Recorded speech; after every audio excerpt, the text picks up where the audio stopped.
Hi, I'm Deon Barnard from Tiana, and I love geeks like me. Greetings, fellow geeks, and welcome to another episode of Geeks Like Me with me, your host, Drake and Red Fox. Today we are here with Deon Barnard from the Tales of Tiana Larp to talk a little bit about LARPing. Deon, welcome to Geeks Like Me. Thank you. Draken, is it? Yes. Nice to be here. So, the word LARP stands for Live Action Roleplay. But what is it actually? It's pretty much in the name. So, in the old days, we used to sit around the table and play Dungeons and Dragons. I remember the first box set I ever got of Dungeons and Dragons with a little figurine, and you used to imagine what the little figurine was doing on the table, kind of thing. Well, now instead of imagining it, you go and do it. So live action role play is living out that fantasy with your actual body, right? So we pick up weapons, we sing in taverns, we make fires, we battle each other, we do all sorts of things, and it makes it quite real. It's quite immersive.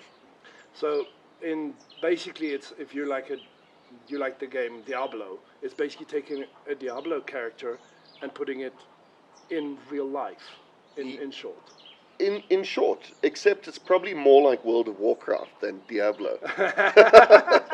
World of Warcraft fan. Okay, so a little bit about the races. In Tiana, like, you get different races, like in most of the games. Tell us a little bit more about the races that you get. In one way, it's a lot like Dungeons and Dragons or a Tolkienian type universe. You have elves and dwarves and humans. But we also have some very interesting races, like bird people called Beata and cat people called Sa. And we even have like lizard people and bugs, and there's all sorts of things. But of course, we face the evil undead skeletal warriors and orcs. So, yeah, a lot of familiar races and a few special things that Tiana has on its own. And classes-wise, if you had to pick like a class set, what type of classes? So it's a simplified class set. We have 4 classes. We have the standard warrior. Everybody loves to be a warrior. You know, it's just pick up a sword and smack someone. We have the classic mage or scholar. That's all about magic. Then we have a sort of combination of a warrior and a scholar. We call that a Templar. That's if you feel like doing a little magic on the battlefield and also hitting someone with a sword. And then we have that 4th, slightly off-the-wall class called the Rogue. And that's all about stabbing people in the back and stealing stuff and sort of hiding in the shadows. Cool. We have a couple of the weapons here. Now, the first time I heard about LARPing, I thought it was like pool noodles and, just the basic type of stuff. But the weapons that we have here, they look very authentic. They look very real. This is the weapons that you guys fight with. Absolutely. So, look, a lot of people in the game do fight with pool noodle type weapons, which is just a simple pole with a pool noodle over it with a bunch of duct tape. But we like to immerse ourselves, so we want to kind of see the weapon we're fighting with. So if you have a look at this, this is Alarian's bow, and this is handcrafted with foam. We have several folks that are in the game that are really masterful at creating this type of weapon. So a lot of the weapons you see here, we've made ourselves. And obviously it has to be created, because I see it's made from a special foam, because you don't want to damage your opponent. Yeah, you don't want to damage your opponent. You also don't want to keep remaking your weapon. So you want your foam to be durable, but soft. The whole idea of LARPing is that you're immersing yourself in a fantasy experience without the pain and the doctor's bills. Yeah. Okay, so yes, we all our weapons have to be LARP certified. So we've got folks within the game that make sure that everybody's weapons are non-harmful. I mean, the worst that can happen is you get a bit of a sting if someone swings too hard. But they have to be safe. So with the weapons, you can physically hit somebody. I mean, it takes an effect and they can feel it.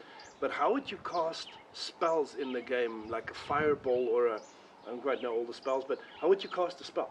Okay, so spells, in fact, any missile-based attack or ranged attack is done with a packet. It's called a packet, and it's a little square of fabric that has a bunch of fine bird seed in it, and then it's tied together with an elastic band. So it ends up looking like a little shuttlecock. And we literally pick it up in our hand, say some sort of verbal like, I call forth a dragon's breath 40, and then I throw it after I've said my verbal, and if that packet hits someone, that fireball has just exploded in their face. And then they take damage and they'll things take like the that. and the damage is in the verbal. So when I say I call forth the dragon's breath 40, the other person is listening for the 40, and they know when it hits them, they've just taken 40 damage. Okay, so the game itself sounds very combat-y, and there's a lot of people that, they're not quite into the whole combat thing. Sure. So can someone immerse themselves, say they want to play more political game, or they want to be a bard, or I don't know, a healer of some sort, Sure. and they don't physically want to get hit or actually hit someone because they don't have the skill set to do so. Is that something that they can do in roleplay? Absolutely. In fact, that for me, that is the best part of the whole thing. It's an immersive experience, and it doesn't have to be combat. In fact, one of the things we do in Tiana is we alternate our events. One combat event, one non-combat event, what we call a celebration event, so that different kinds of role players have a whole event to enjoy in a different way. So in terms of non-combat activities, there's the politics of the world. So you can, wangle your way into the king's court, or you can steal somebody's thing and, hold them for ransom. Or and if you're like me and you enjoy singing and you enjoy the tavern, we formed a bards guild, and so we spend whole hours at a time just entertaining people with music. So there's just so many ways to immerse yourself. I mean, one of the ways we immerse ourselves is we cook for ourselves. So we set up a big bonfire, we put a pig on a spit, and we turn it over the fire, and we try and have a really immersive dining experience as well. That sounds awesome. So say someone wants to actually come into, it's something that they want to do, but they're not really fighters, like they've never been trained. Because I know that some of the people who LARP are actually trained. They're trained combatants, either they have Yes. martial arts or some form of weapons training. But what about people who haven't? Do they learn? Can you guys teach them how to fight? Absolutely. So, some of the folks you're speaking of, some of our martial artists and more combat-oriented humans out of game, so to speak, are more than happy to teach people the basics of LARP combat. But even then, it really isn't a complicated thing. We've got some very strict rules about combat. You can't just wail on someone. You can't hurt anyone. So the idea is you're really just trying to touch someone's arm or leg or torso with a weapon. And any kind of touch from the other person's shield or weapon is a block. So, it doesn't even have to be genuine combat. As long as you feel like you're having fun, that's really all that matters. Those that do know how to combat properly obviously make it look good. So, have very epic looking, spinning, swinging, crazy kind of combat. It always looks great, but not everybody's up to that, and that's fine. This game is for everybody, and literally you could play for 5 years in live action role play and never use a weapon, and it wouldn't matter. You could have just as much fun as a combatant. Now, something about the costumes, and we'll get to yours, because you have a very elaborate costume, okay, which obviously takes some money or someone to craft for you, Sure. having to craft it yourself. When you start out LARPing, do you necessarily have to, spend all that money? Because that's always a problem, when you start a geek hobby. It's like, I don't have this much money for a sword or that much money for a full costume. Can you start with something very basic that just kind of represents? Absolutely. In fact, I suggest that. The last thing you want to do is spend, 20 grand on a costume, and then you realize you don't like the character you're playing on your first event, and you've just wasted all your money. So by far the better strategy here is to start playing the game. Just put on something very simple, get a friend to sew you up a garment of some sort, put on some, mock leather gauntlets or something. Just keep it simple. Work out if you actually enjoy your character, and if you do, then start to evolve your costume. So the costume I'm wearing now for my character Ilarion is very different to when I started 5 years ago. When I started 5 years ago, it was very basic. We just found some sheeting and like a blanket and turned it into a cape, and it was just like really low key, you know. Now we have spent hundreds of hours doing leather working. I've gone and learned how to do it. We've spent money on it. We have friends who commission amazing items for us, and event after event, we just kind of like World of Warcraft. Your character just looks cooler and cooler with each iteration. It's very cool. So you can actually, there is in the LARP group, there is people who actually can commission like weapons and armor and stuff for you. So we have experts in foam crafting to create weapons and armor for chunky warrior types. We have experts in we have seamstresses who are great with cloth and creating gowns and dresses and tunics and pants and that sort of thing. We have experts in leatherworking who do beautiful belts and armor, and So we have various people that do various different types of crafty things, and so once you're in the community, it's really easy to find someone who can make you what you're looking for at a cost, or you learn from those people the skill yourself and make it yourself. It's a great hobby because the hobby is more than just the game. The hobby is about the workshops you have outside, creating weapons, creating costumes. It's all part of it. And forming a community. Absolutely. Course, yes. So one thing that I found very interesting, looking at South African LARPing and overseas LARPing, when you watch LARP movies, people have this connotation to, they look at a LARP movie and they go like, really, this is it? Because the movies are, no, it's not a true reflection of what LARPing is. They're terrible. Yeah, so just for the people out there, can you explain to them the difference between what they see in a movie and the actual thing? Okay, if you've seen a few LARP movies, like Knights of Badassdom, for instance, there's certainly elements of it that are a lot like what we do. But it's as immersive as you want it to be, okay? In a lot of the movies, you'll find there's a lot of like out-of-game chatter. They're sort of going in and out of character the whole time, sort of every few seconds. We try and stay away from that. If you're in character, you try and stay in character and make it immersive for everybody else. And it's just a whole lot of fun. I mean, in a lot of the movies, it really seems like everyone who plays LARPing is really fringe, autistic, and they are really normal people, accountants and lawyers and IT people and managers and people who run there. They are regular folks who play LARPing. They're not, all living in a dungeon in their mother's house. This is not the wider community. So people shouldn't be scared off by the sort of vision of LARPing they see on the movies. Although there's some fun stuff there. Some of those movies do make you smile.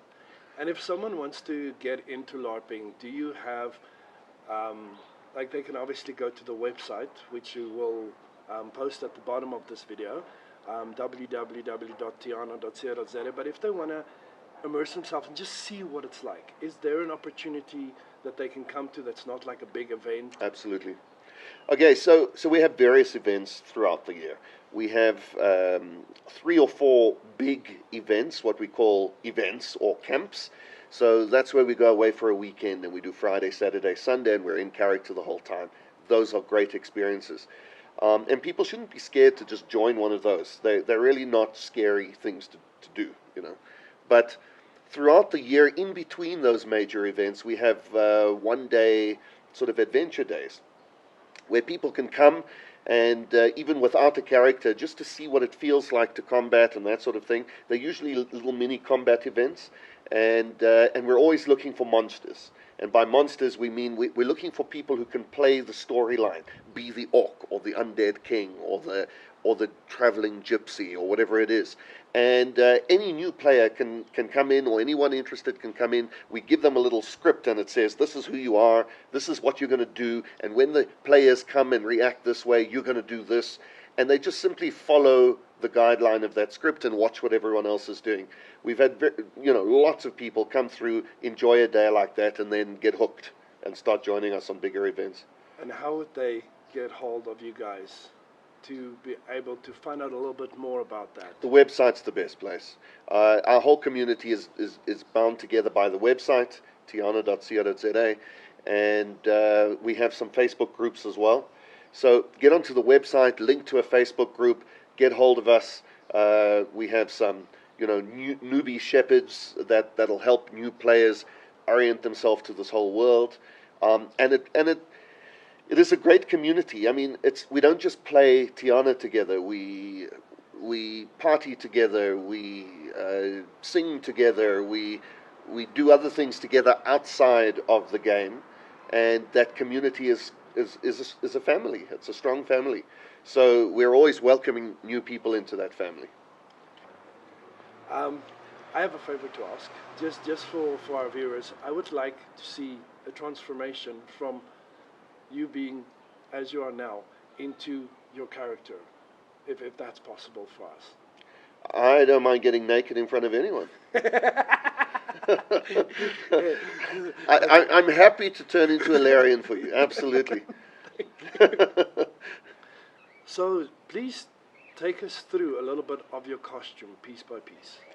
Okay, so this character, Larian, is a wood elf, okay, or wild elf.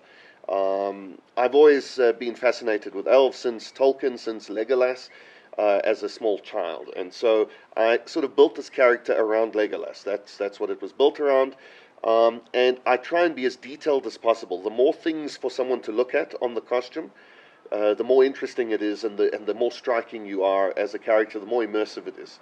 So if I go from the inside out, I start with a pair of basic black pants, usually a pair of black jeans. I went out online and found a pair of boots. Knee-high boots are really hard for men to find. They don't just sell them in shops, so you kind of got to scour the internet for them. And what I've done is I literally went out and bought myself a springbok skin, and I cut that skin and I've glued it onto my boots, and I've glued it onto my chest armor to try and create that wild effect, right? So once I've got my boots and my black trousers on, I try and wear like a medieval shirt, something plain with a sort of stringy connection. On top of that, I put a tunic or a tabard, which is sort of a nice medieval little taste. And then on top of that tabard, I put some armor. I have a utility belt that has two giant springbok packet holders for all those ranged missile weapons, because this character is an archer. So I throw yellow seed packets, which represent arrows.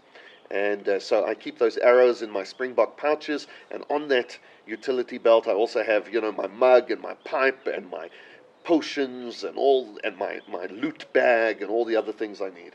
And then above that I have my chest armor. That just allows me to be able to declare some additional armor for my character, gives me more body points or hit points effectively. And then I have elf ears. That's very important. You have to represent yourself as an elf with ears, otherwise you're not an elf. I also wear a red mage collar. That red mage collar tells the world that I'm a formal mage and can cast formal magic in the game. And then on top of all that, I have Larian's very well-known green cloak. And it's an interesting thing, because most people in the game would say, don't wear a cloak, because as you run and it flaps behind you, packets hit the cloak instead of hitting your body. But if a packet hits your cloak, it's still a hit. So it makes my body, 3 times the target. But I think looking cool is more important than dying. So I'm happy to die if I look cool, right? So that's why I wear a giant green cloak. Plus, some of our events happen in the middle of winter, and that cloak is 10 meters of thick, heavy fabric. So what it allows me to do is wrap it around me twice, like a blanket, while we're sitting around the fire, which is really cool. So yeah, that's pretty much my costume. That is really, really an amazing outfit. Deon, thank you so much for chatting with us about Tiana. I'll definitely come around and cover one of the events and show people what it's actually really about. It sounds really amazing. Thank you very much for joining us. Thanks for the opportunity. Great to speak to you. Thank you so much for joining us once again, guys. That was our short video on an introduction on what LARPing is. If you guys are interested in joining, please go to the website www.tiana.co.za. Check it out. Go join one of their adventure days. I'm definitely going to go and see a little bit more about what LARPing is. It is in South Africa, believe it or not. If you guys like this video, please click the like button, share it, leave a comment in the section below, and subscribe to our channel. From my side, that's all for today. Till next time, game on and geek on.